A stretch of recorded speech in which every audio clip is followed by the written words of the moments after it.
So, welcome. Today I'm going to be talking to Pete Hooper, Technical and Facilities Manager here at Amata, and Paul Joins, who's the Senior Technician for Lighting and Projection here at Amata too. Welcome both. Thank you so much for coming to talk to us today. What we're going to be talking about particularly is the roles that they play in performance and event design within Amata, our venue here. The team supports a huge range of activities and courses, including dance, theatre and cultural management and production. And they're also in the process of designing a new undergraduate course, Technical Theatre Arts.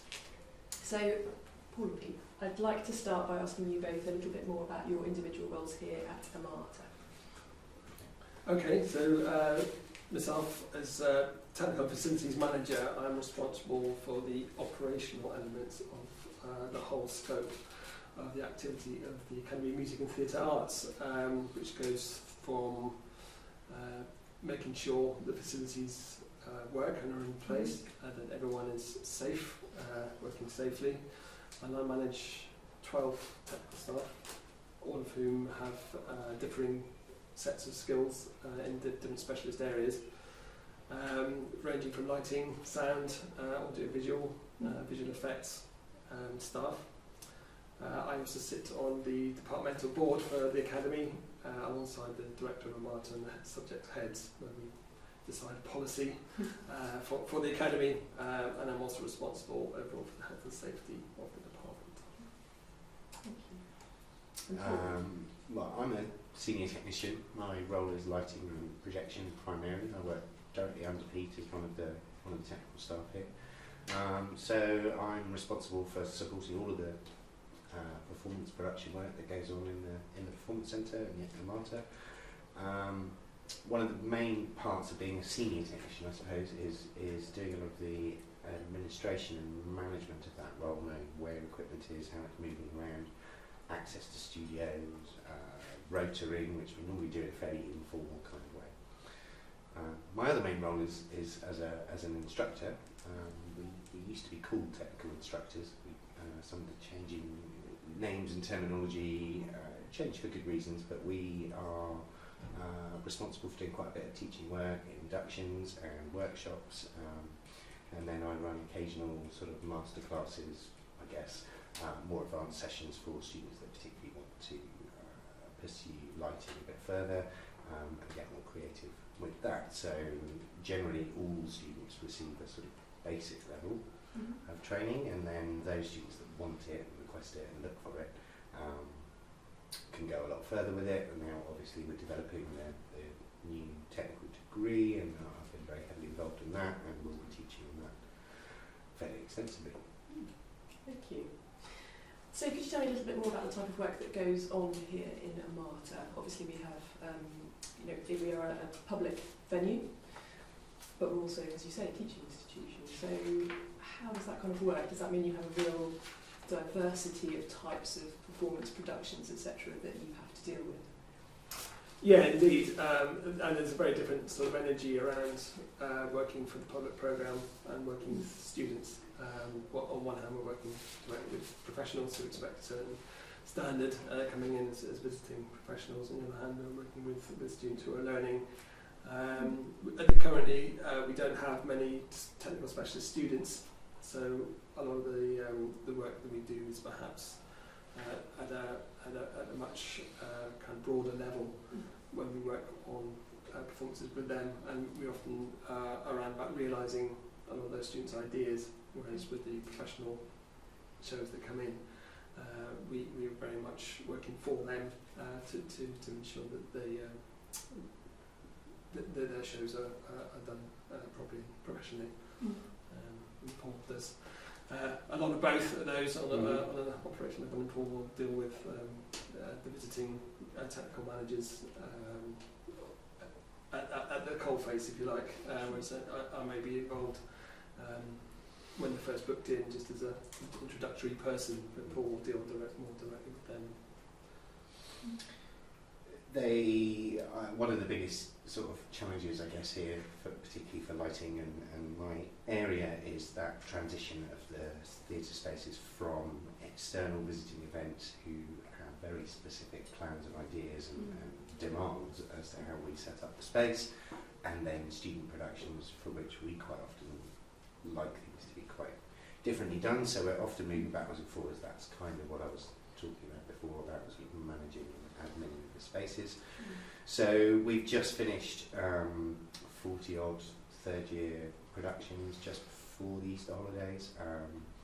We've now got around of about another 30 music performances, and in between, during the holidays, several of our spaces have been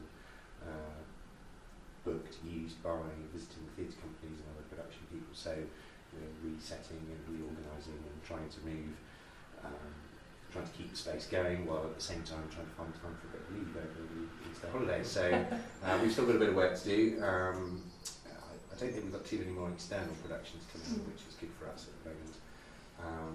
But we also, as well as the sort of exam type performances, we also have student societies. We've got an organisation called Follies who put on a big musical production every year. So we also have another festival of dance and theatre work. So that's just over the next 2 weeks, just to give you a sort of idea of the rolling process of running the space. It sounds like you potentially have to do quite a lot of juggling of your own kind of roles in terms of the amount of input that you have to offer and how much support you have to offer. As you say, you're working with professionals is potentially very different to working with students who perhaps need more guidance, and maybe I guess that's where some of the instruction comes in as well, in terms of the actual supporting the performance when it happens. Absolutely, and I like, and hopefully we'll see this more with the sort of technical specialist students, that actually they get an awful lot out of working with those visiting professionals. Like I said, we're often very much in a non-creative role. We're putting the nuts and bolts together for them in a particular way that they want it, but then we get to experience that process. We see them doing it, we see why they're doing it, we see the performance, and we learn and understand. I get many of my ideas for shows that I then light over the next couple of years tend to have seeds of ideas that came from visiting productions. So hopefully the more the students start to do that as well, then it becomes a really vital and viable part of what we do, and is the reason that we bring this stuff here in the first place. So hopefully we'll see more and more of students studying the technical aspects, production aspects of bringing their shows here, as well as the performances themselves. Yeah, the public programme also helps the technicians to keep ahead of what's, or keep up with what's going on out in the wider industry. I think really it's a positive thing for us to be doing, and really as time goes on, we'd like to involve students more in some of that running of those external programme. It sounds like a really valuable, sort of essential Absolutely. part of what we do. You know, if amata was purely student facing, it would be something lost, presumably. Yeah, very much so. I think some of the technicians would look at it. Yes. This is partly what keeps some of them sane, I think. Yeah, of course. Absolutely. I mean, we were sort of identifying that thing of sort of being non-creative with the professionals and very creative with the students. Actually, although it's perhaps not artistically creative design, we are often most challenged as technicians with some of the visiting shows. They're big productions. They use up, we can just about squeeze them into our spaces. They use up all of our technical facilities. So for us, as working practitioners and professionals, it's really important because it's what challenges us and takes us to the next level, and then we feed that back into student work later. So it's a really important part of what we do here. Yeah. Thank you. So we've started to talk about this idea of creativity and how creative you get to be. There is, I think, a sort of unfortunate distinction between technical and creative, and I don't really subscribe to it, but it kind of exists, and perhaps only in terminology. So I wondered, how collaborative do you get to be? How creative do you get to be? Do you find that there's a difference between that with students and professionals, or do you find some of the professionals are really interested in your input? I mean, presumably touring shows are, very they're designed, and they have to deal with all those issues kind of in advance. So I just wondered where does your creativity kind of end up in this process. So, well, I think the way the industry is moving and developments of technology have shown the technical team are often becoming much more involved in the early stages in development of people's early visions of the show, what can be possible, how much time is needed to, will be needed to work on that, because obviously time and space is always precious, whether it's you're a student or a professional who's paying for the space. I think whatever the nature of the design elements, it's always important that technical staff understand and share the same vision as well. So I think whilst even on occasions when perhaps technical staff aren't being consulted on a creative basis, I think they are still expected to have a good creative understanding and able to be able to share the visions that the creative team have. That sometimes I think does go a bit undetected under the radar, but it definitely needs to be there, because soon if you've got a technical team with no creativity whatsoever, then the whole process kind of gets bogged down in people trying to describe what they want. So I think an element of proactiveness from technical staff is essential really on that front.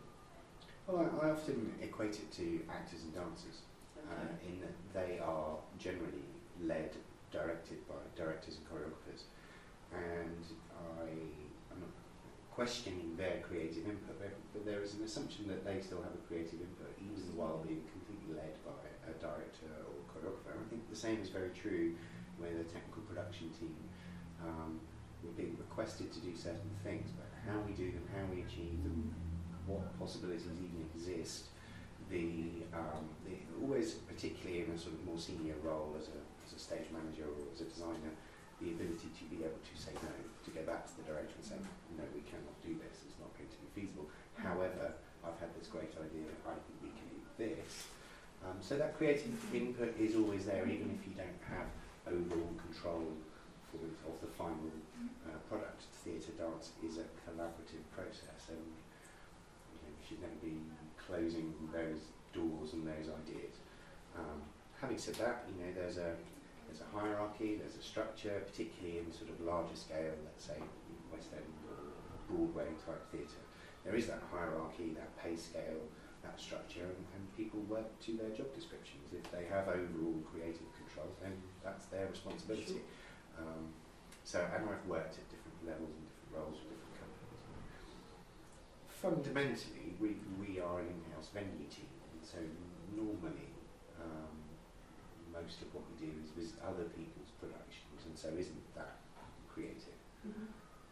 But because we're a university, because we work with students, generally we have requests and ideas. That's as far as it goes, and we then have to realise and determine that. So in terms of design input, I think we do have a lot, and we certainly retain overall control of what actually is going to happen or not. Some people have more or less of an idea about what they want us to do in the first place. Others are more reliant on us to do it. Yes, I think sometimes they all have many different ideas, some of which are practical, some of which are difficult, but we'll work on it and see if we can get it through. Some of which are complete pie in the sky. That's part of our job is to try and fish those out. But we often find that actually by getting rid of some of the stuff that is a little bit out there in terms of what's achievable in time and space, it can help the creative students concentrate a bit more on what's really important about their piece or their show, and sometimes giving them some parameters to work within actually releases a bit more creativity in the areas where it's needed. I really like what you're saying there. One of the things that we're talking about in this module is definitions of design, and there's again, I guess for convenience we talk about design in terms of graphic design or interior design, so it's always very associated with a particular kind of sector or industry, whereas design actually is about problem solving, and everyone can do it. It's a very human thing, so it's really nice to hear design talked about in those terms. You're saying well actually people come to us with ideas and we can solve which may be challenging, and we solve that issue, the challenge for them. That's how we do it, which gives you a very to my mind, a very kind of creative, design-led role within production. I guess perhaps the difference is between a fully independent designer creating their own product entirely from scratch, entirely under their own jurisdiction as an artist, effectively, and a designer working for a client. Yep. Whether it's garden design, lighting design, or whatever it is, there is a brief, sometimes very vague, sometimes very specific. Either way, you still have somebody coming to you who cannot actually realise the vision, and they're coming to you as a specialist who can turn their idea into the reality. And I think there is a design process within that. Even back to that thing, even if you're not, even if you don't have overall control as the final say. Yeah, I think also the use of technology, people get very excited about things they've seen on the telly or at Glastonbury or you're reading them on the shows here. And I think that can at times as well detract perhaps from what they're actually meant to be knuckling down and doing. And I think technology very much should be there to enable or even enhance sometimes their creative vision. It should never take over from it. I think that's also a thing to watch out for. It's quite easy to get carried away by a brilliant effect, and then actually the focus of why everyone's there in the first place sometimes gets a bit blurred. Unless your event is about technology, of course, which would be our ideal, obviously. But I think it almost says, and that's why you shouldn't let your technicians have complete control, because we do, we enjoy what we do. We have fun playing with the toys, and if we can find an excuse to crowbar something in, and we think we can do it, then we'll go for it. And I think that's where a director or an experienced designer in their field can distinguish between what's important, necessary, beneficial, and what is fluff, effectively, that we don't need to do, or that we can't afford to do, or whatever. So the collaborative approach, hopefully, I think good events are made by groups of people who buddy each other, who watch each other, who question each other, criticise each other, and accept that and feedback and carry on. And we've seen that here a lot with BA in creative events. The good groups are the ones who do seem to be able to take a bit from each other now and again, and who can sort of move on and develop, and they end up with good, strong ideas that work. Yes, you've certainly seen some of those and some of the others. So yeah, absolutely. Yes, absolutely. And where would be the fun if we didn't? Well, that's the learning process, isn't it? And it shows as well that it's not luck or a sort of natural ability. It takes some skill and some training and some thinking and communicating to make these events work as well as they can. It's something else that we're again exploring this module is how far you can teach design, how far you can teach creativity, and what are the sort of technicalities of it that can then combine with a certain way of viewing the world, or an approach, or a positivity, or an ability to communicate, which is essential in all things. So, just as individuals, do you consider yourself to be a creative? We're surrounded in this institution by creativity. Would you define yourself as a creative practitioner on a daily basis? Gosh, in my own mind, yes, of course. I think a lot of what I do on a day-to-day is deeply uncreative. It's making sure the toilet's flush, or making sure there's somebody else there, making sure the toilet's flushed, or the electricity's all on and it all works. But at the same time, I think I have to be very aware. Really, my responsibility is around making space and the environment conducive to those who are more creative on a daily level. And in a way, as I said before, to have that understanding, you need to have an element of creativity in yourself to understand what people need in that area. I consider myself a craft person, definitely. I would hesitate to use the word artist. I live with an artist, and she has far more claim to that title than I do. I've found my discipline, my craft. I found a way to express myself, and I really enjoy it. And there are projects which I am doing, which are my day-to-day job, and I'm going to get them done and move on, and then maybe don't have much creative input for me, and so they are me earning my salary. And there are other jobs which I would quite happily do all day long and not get paid for it, because there's an excitement and an artistic challenge in there. So it very much depends on the courses. Certain courses use us in different ways. Recently with the acting course, BA Acting is a much more tutor-led course than a student-directed course in terms of their production work, and tutors are now coming to us much more, and we're developing a much more sort of collaborative approach to working with them, and they certainly realise that there's a resource that we are trained craftspeople, and therefore can develop their ideas further than they can. So that's happening more and more in the department. I think it's a really strong thing. We are getting more collaboratively creative, using each other more, which is a really good thing to see. So, in terms of your craftsmanship or your technical specialism, depending on how you'd like to look at it, what are the key factors that you'd say influence you? So, do you, if you're working on and you have the opportunity to collaborate, as you say, is there a particular sense that you design for? Obviously, your specialism is lighting and projection. So, what are you, in terms of experience, where do you find your focus going in terms of the audience experience? That's a good question. It's quite a big question. Well, I think actually what's interesting actually when you are particularly my role, which is I'm pretty much the only other person other than the director who spends most of their time sitting out at the front of the theatre, looking onto the stage and seeing the whole picture. Most people are either on stage performing, or they're backstage, or they're up in the flight towers, or they're wherever. There's very few that the technical operators and the director are usually the only ones sitting there. So we see the whole thing, and we I might have lost my thread slightly here, but the point is that because of that, we have this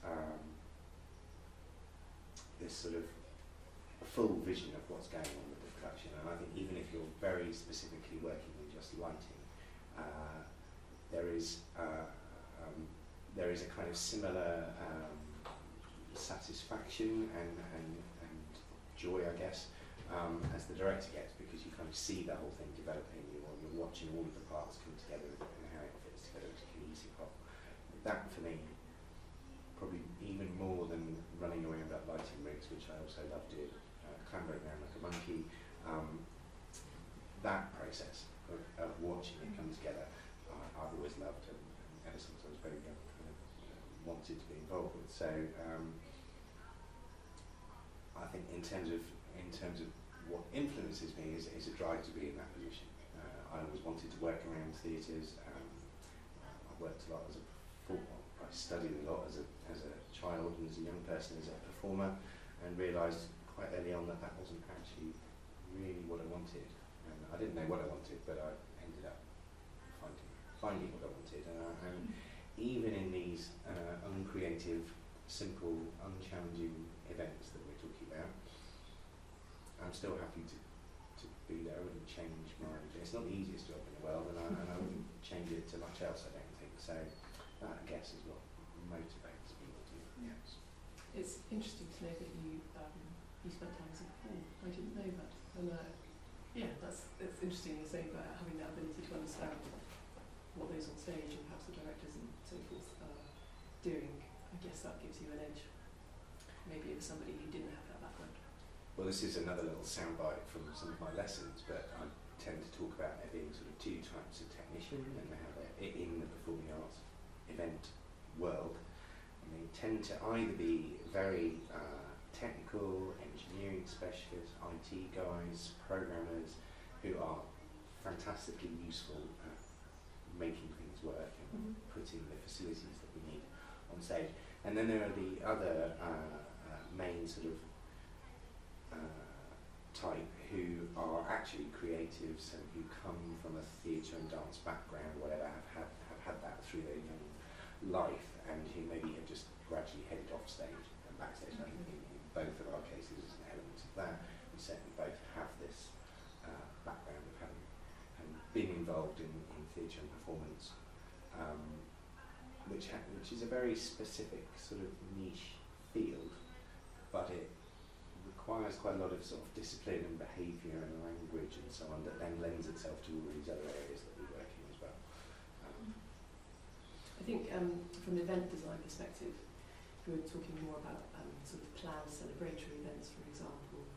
It borrows hugely from theatre and performance. You know, the language, when you really get into event design as a kind of academic discipline, it's the relationship it's not a big relationship, it's the same thing. We just looked at through a slightly different lens. It's really interesting in that way. I wondered, I have a couple of specific questions around your approaches to, say, the building and working with people, and they're around sustainability and environmental practice. And obviously we see an increasing focus on the need for buildings to be sustainable, and I mean in an environmental sense. And I wondered if you could say a little bit about that. Yeah, certainly. I think the amata building had to meet some very strict criteria on those environmental levels. As many buildings do, but particularly with the European funding for the building, it had to reach a benchmark known as BREEAM Excellent, which at the time was the highest of the BREEAM ratings. Don't ask me what BREEAM means, because I've momentarily forgotten. There's something about the environment anyway. So lots of things will count towards that, some of which carry on through its operational life, and some of which are just ticks and boxes, really, like it's how far is it from the nearest public transport, the railway station, etc. Other things would include, how many showers have we got for people to cycle in into work, so to make that kind of sort of slightly wider environmental impact kind of things account. But also more operationally, we have a passive ventilation system throughout the building, which makes use of the movement of air that is naturally there, and it's either tempered, the temperature is just sort of tempered slightly rather than full-on heating to try and keep a relatively stable kind of environment in terms of heat. With all new technologies, I think really we're still in the very early stages, as a species in looking into this kind of thing. I think it's really, we have teething problems occasionally with some of our systems. It is very environmentally friendly, however, it does make the odd strange noise at inopportune moments, which obviously if you're in a death scene or trying to record something, it's not always ideal. So we're constantly looking and working with our sort of partners in the States to see how we can mitigate those things. But it was a condition of funding for the building, and I think most of us would support that we all want to work in an environmentally good building, but it doesn't come without challenges, certainly. And I think what we can do, again, more operationally, the sort of biggest energy savings that we've certainly been able to do is around sort of the introduction of LED lighting, which obviously has a lot lower power output, but again that doesn't necessarily come without a few issues as well. The technology is getting better all the time, but I think for lighting for the stage and for cameras, it's still LED is still not quite there yet in our opinion. And the stage wise, getting better, certainly for music practices and things. I think the quality of light is generally fine. However, the better lights are still almost prohibitively expensive at the moment. But certainly for theatre and camera, I think there's still a long way to go before you can really replace tungsten lighting. So, of course, that lighting man, I'm sure would have a view on that. Where we go in. Well, that was going to be my comment in that it's very difficult for me because personally I'm a very environmentally conscious person. I live in a very environmentally conscious family within the home. as a lighting designer and specialist, as Pete's been saying, there have been massive technological developments in terms of LED lighting, and not even just LED, but actually much more efficient lamps, much better use of cooling to be able to make lamps burn hotter for longer, etc. But as Pete touched on, particularly lower quality modern LED lighting has real issues, real challenges for the designers.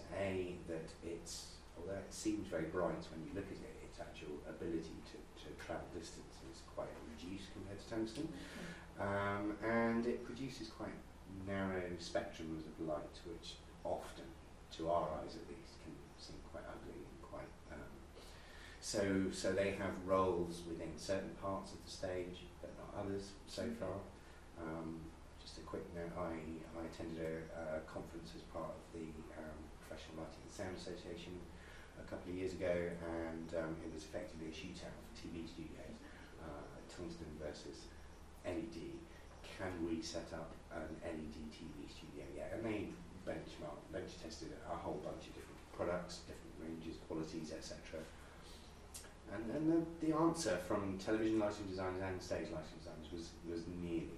There are certain roles that it's great, it can do colour, it can do this, but to light a face well, it struggles with. And so we're in a world where we're caught slightly between an absolute necessity to save our planet, and at the same time we're making creative, artistic work about saving our planet and burning electricity to do it. And so I'm slightly in a difficult position there, but at the same time, that craftsperson, that artist, still wants to use tungsten lighting for quite a lot of light. Yeah, I think it's also worthy of note that often, lighting has been the whipping boy, I think, of particularly focus around the entertainment industry. But I know that there's quite a group now getting together who work of industry practitioners in various positions. So, like the managing director of White Light, is involved as a lighting company that also provides services to the industry. There's people at the National Theatre who look into it, and they're all the time they're gathering information on actually which areas of a public building are the biggest. And actually, lighting comes quite a way down the list because lighting is actually used relatively sparingly. The lights are on for a relatively short amount of time each. There might be thousands of watts of lights up in the rig, but actually they're not all necessarily all at the same time for the whole thing. Often it's the kitchen areas or areas that require heating, so the foyers and things that actually use a lot more energy than those. And also the entire carbon footprint of a product, such as a light, for example, can change. So the tungsten lights are actually relatively easy to manufacture. They can be made out of recyclable materials, and if the bulb blows, you replace the bulb, not the whole fixture. Sure. Whereas when LEDs go wrong, you kind of have to chuck it in the bin. Admittedly they don't go wrong very often, but the sort of 14-year lifespan of the lamps for those, it should be taken with a little bit of a pinch of salt, because actually they will start to perhaps discolour or just fade slightly. Probably after about 7 years, and they'll do it at different rates. So if you want to light, an even wall or something architecturally or something, once one starts to fade, it starts to spoil the whole thing. So you would need to start thinking about perhaps replacing the lot. So I think the actual total carbon footprint of an LED, or your average LED, is slightly still. I think works out slightly more environmentally safe, but it only just. And I think there's still quite a bit more research really needs to be done in that area.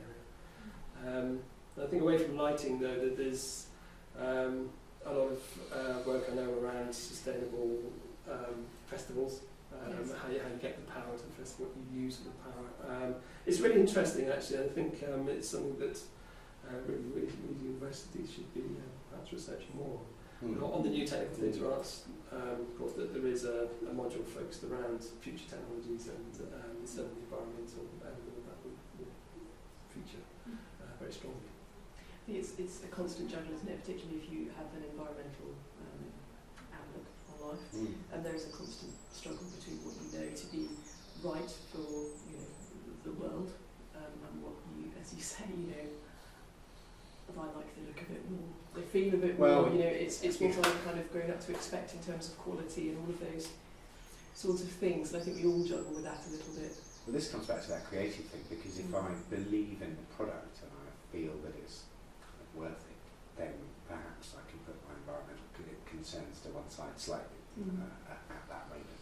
And I think in terms of working here, if our students are not just being trained to be event professionals, they're also hopefully being gradually enlightened to being positive human beings who are here for the future, then that's a part of that process as well. And if we occasionally have to burn a few watts of power to get them thinking and working in that world, hopefully that's a saving in the future. And another comment about that, actually, which Pete's made before, is about we live in this technological world. We're not about to get rid of electricity, and so saving a bit of power in theatre labs isn't necessarily going to save the world. What's much more important is where do we get that power from? How is it generated? What's there? And hopefully there's a future of much cleaner, more sustainable energy, and then practitioners won't need to worry about that stuff anymore, because we won't be destroying the environment. We'll be concentrating on making stories to save the world, not destroy it. Contributing, feeling the guilt associated with it, which is, you mentioned, festivals, they are renowned for their footprint. There's one last point on that. 2 or 3 years ago, I think maybe a bit longer, we looked into the organisation that Pete was talking about, and I did a sort of rough calculation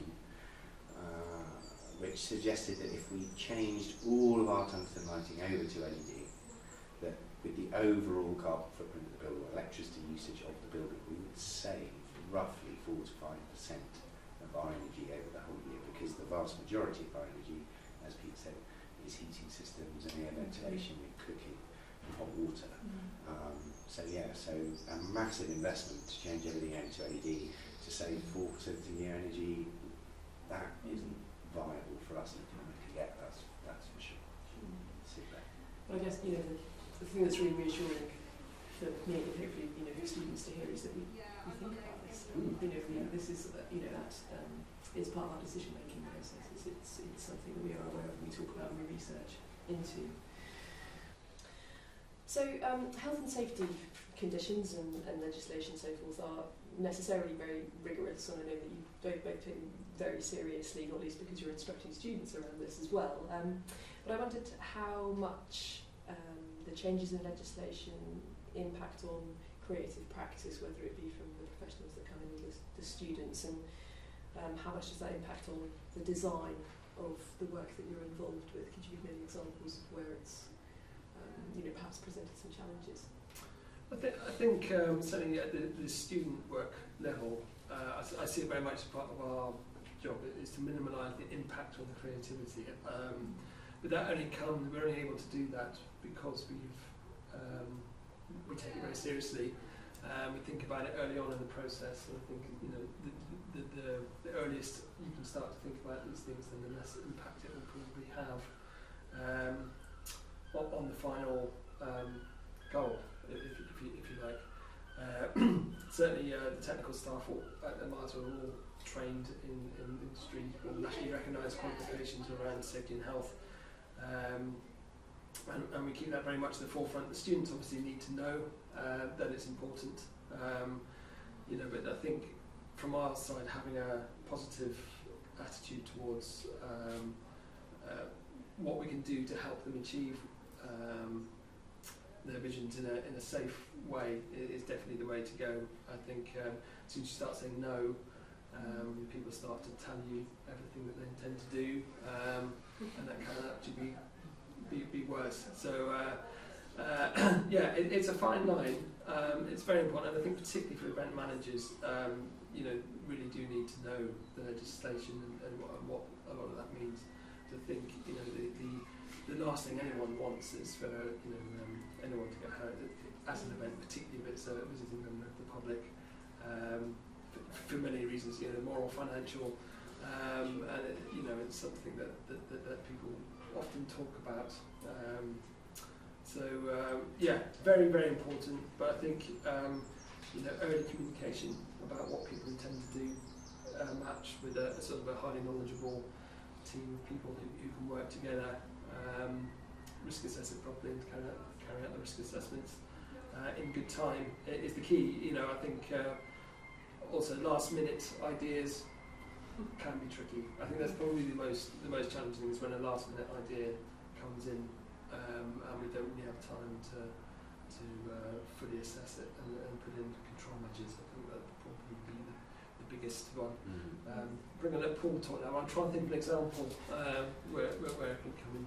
Well, I could talk perhaps a bit more specifically about, particularly on the BA Creative Events course, the undergraduate courses, in terms of the training that we do give them, and certainly the kind of the message and the mantra that we try and impart, particularly to the creative eventers. And I think we probably teach more health and safety in more depth to the event managers than we do to any of the other courses. We tend to focus maybe a bit more on some of the creative aspects with the more traditionally creative courses, but event managers' health and safety is really important. But we come from a can-do culture.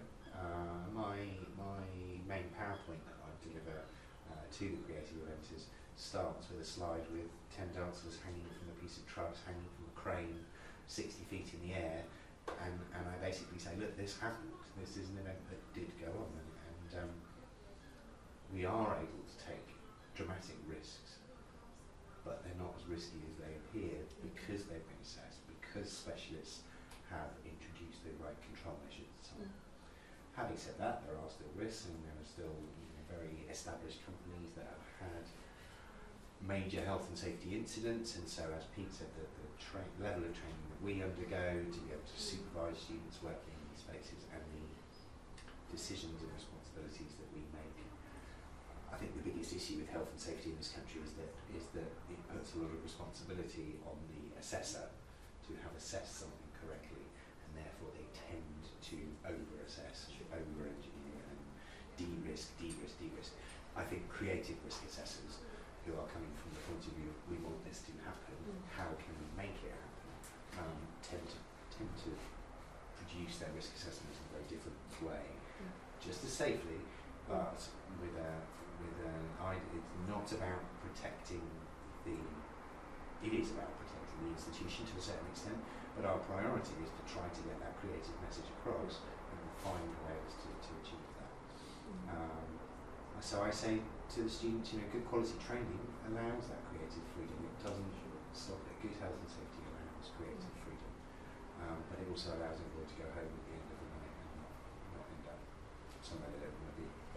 Yes. Yeah, I think a particular area of risk as well for the events industry as opposed to theatre, although it certainly does apply to theatre and music, is are the audience, the public, coming in.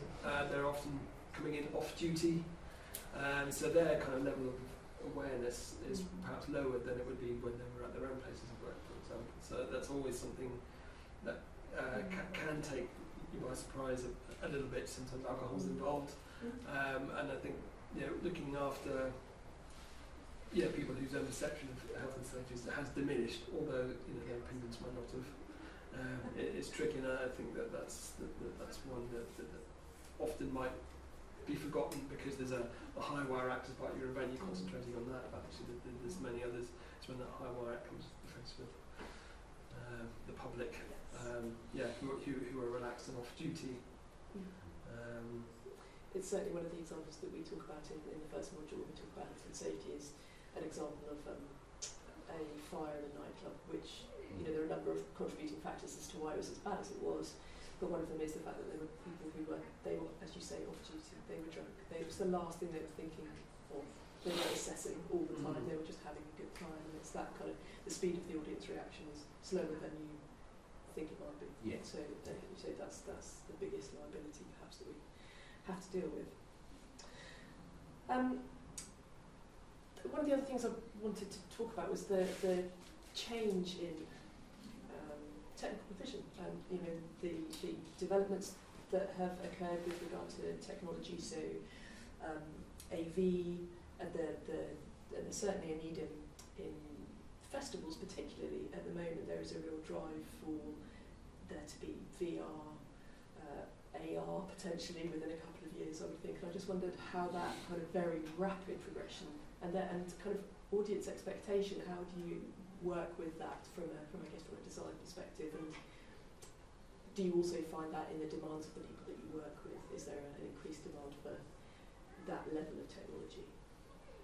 I think I would expect if a request came in, for example, tomorrow for an event coming up in a few weeks' time, someone who wanted to base it around that, I would largely expect them to be the specialist in that area. Okay. You know, at the moment we're not.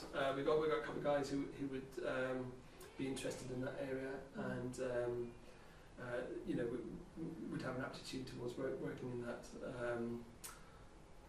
However, I think at the moment it's still a very developing area. So in a way, I would expect the event manager to supply that, and we would do the rest to enable that to happen. I think would be the short term. I mean, obviously in the longer term, we're constantly looking at new technology. We rely a lot actually on academic staff coming back to us and saying, actually next year I want to be looking into this, or want students to start exploring this, and then we can start looking into it ourselves. But it's quite difficult with such a broad range of specialisms that we have across the university actually, that to try and second guess what's coming next is difficult. So in a way we rely a little bit on the sort of communication and aspirations of the sort of course leaders really, and where they want to take the courses. But I think that doesn't mean to say we can't support it, but if somebody is introducing a bit of technology that we don't know about, we wouldn't necessarily say no, but you know, they would need, as part of their work on the show, to come up with either the goods themselves or to bring someone along who is competent in that kind of area. It's about staying relevant as well, isn't it, and meeting expectations. It's in the same way that when I started working on stages, nobody was really using moving lights in music events. Now they're guaranteed, essential, and expected at every concert you go to. People will be questioning how much money they spent on the ticket if they get there and there's no lights on stage. So expectations have risen anyway, and I mean that more so now in terms of hybrid, virtual, online technologies. The younger generation live their life through an online, integrated, virtual world, and so more and more our students kind of come to us with projects and ideas that involve that to a greater or lesser extent, whether it's about streaming part of an event to another event, or using that as an interactive process. Not my own personal projects, but some of the technologies that we use. We're on forums with other practitioners doing similar things, and there's some amazing exhibitions now, interactive exhibitions where everyone's been given an iPad and they're able to see their own unique view and perspective of a scene. So the creative potential of the technology is massive, and Falmouth University should be, and is, embracing that in every way, and looking to see, back to that original point of we're telling stories, and stories with a message and meaning. How can we use that technology to enhance the message? Specifically, a couple of good examples within our department. We've had a big research project called the Online Orchestra, which is about bringing remotely located musicians together. So, for instance, the last project, and there is a phase 2 coming, involved a live performance in Truro Cathedral, accompanied with a live performance in the City Isles and somewhere else in Cornwall. And all three venues were brought together through software and technology as part of this research grant, and we effectively brought 3 remote parts of an orchestra together in one location to play live. So that was one good example. And the other would be the Fascinate conferences that we haven't done for a couple of years now, but we've had summer conferences where we've invited digital artists working in a whole range of different fields. It's been a really good opportunity to showcase some of that augmented reality, virtual reality technology, and for us all to consider and think, how can we be using this? But surely the content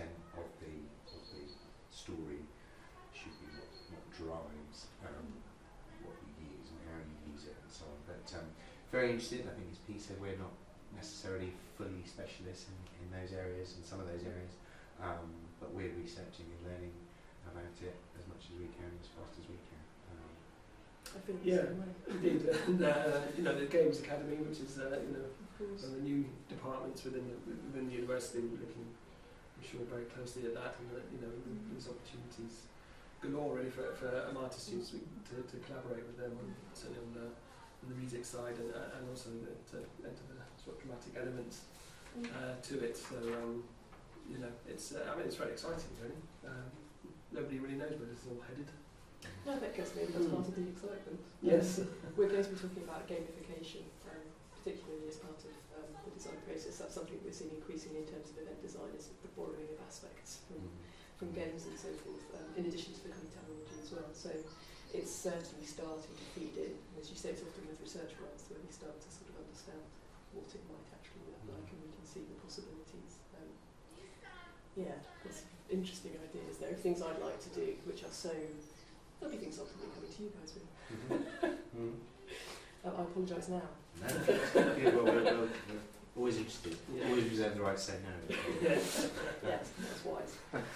And that actually leads into one of my final points, was that having just said that and apologising in advance for my lack of knowledge, I do actually think that event managers, event producers, do have a responsibility to understand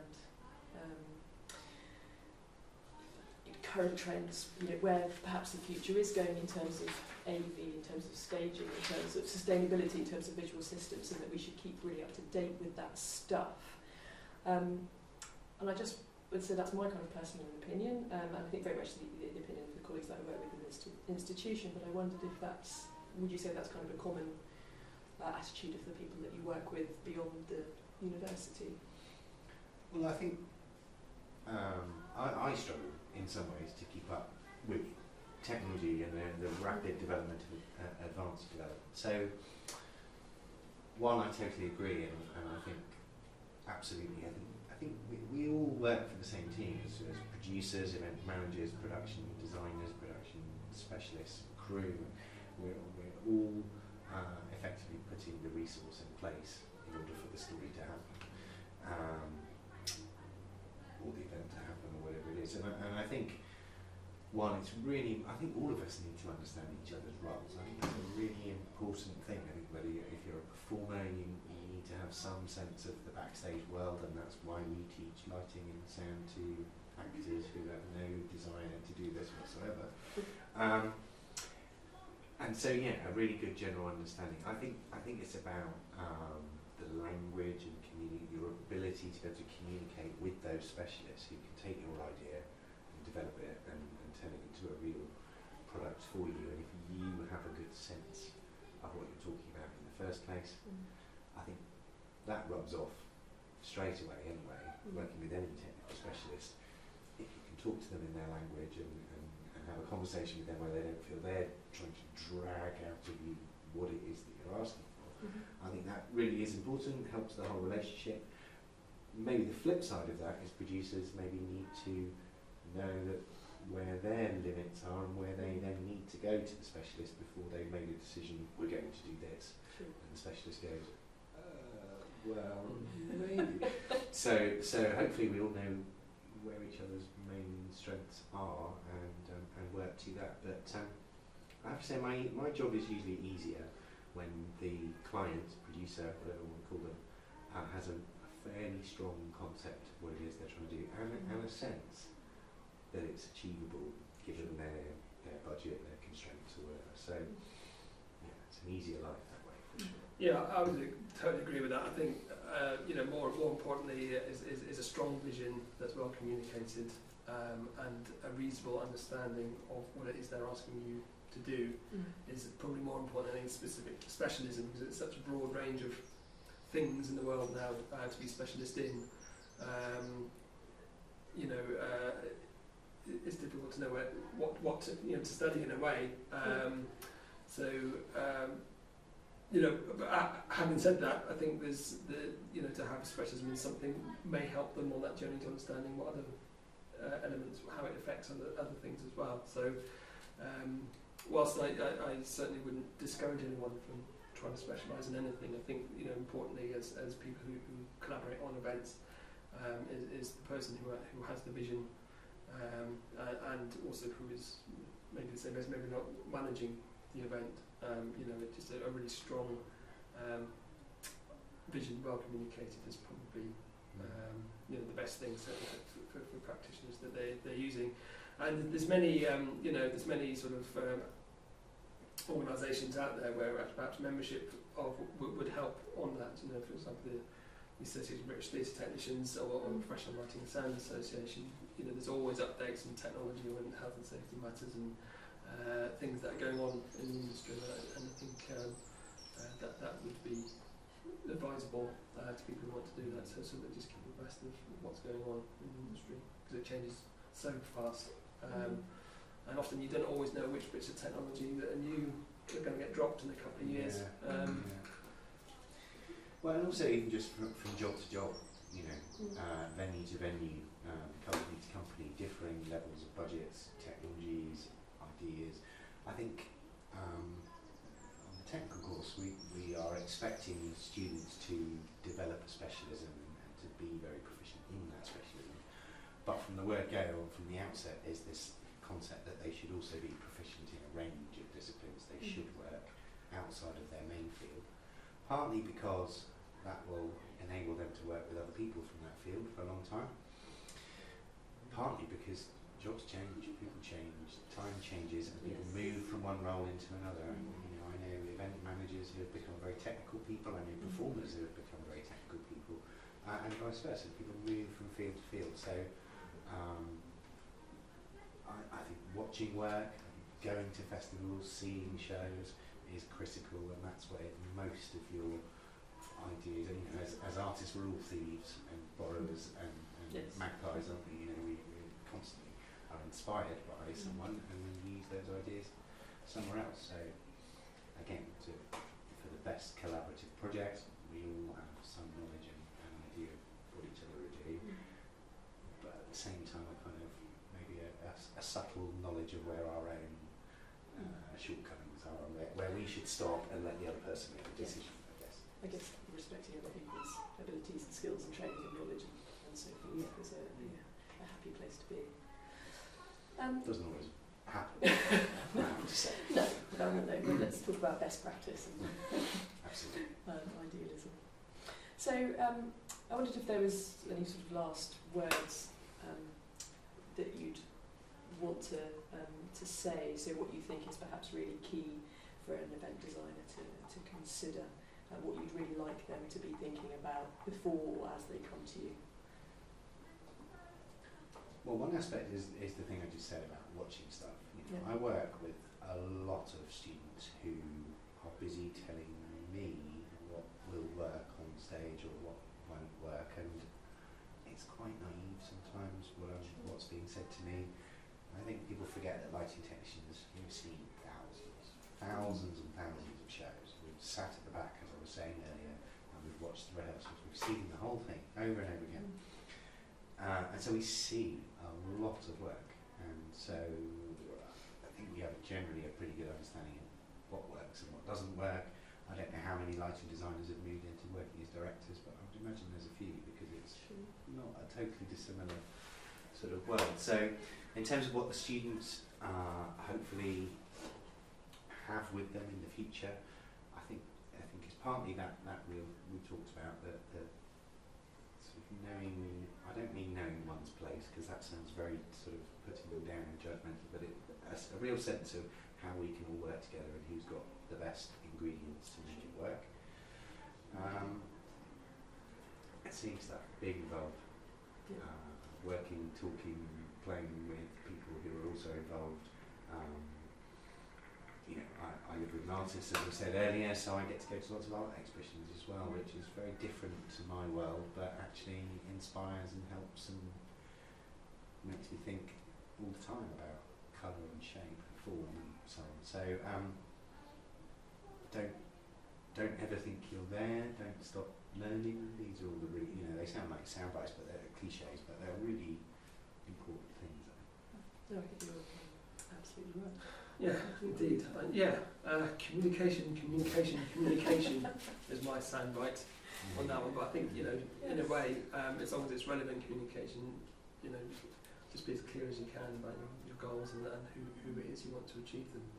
I think that's sometimes in the heat of the kind of run up to the event date, that often flies out the window. Which is the worst possible time. I think it's just to keep your collaborators involved as much as possible. It's a great place to finish. Thank you very much for talking to me today. It's been really, really useful and really interesting. Thank you. It's been a pleasure. Yeah, it's been fun. Thank you very much. Thank you.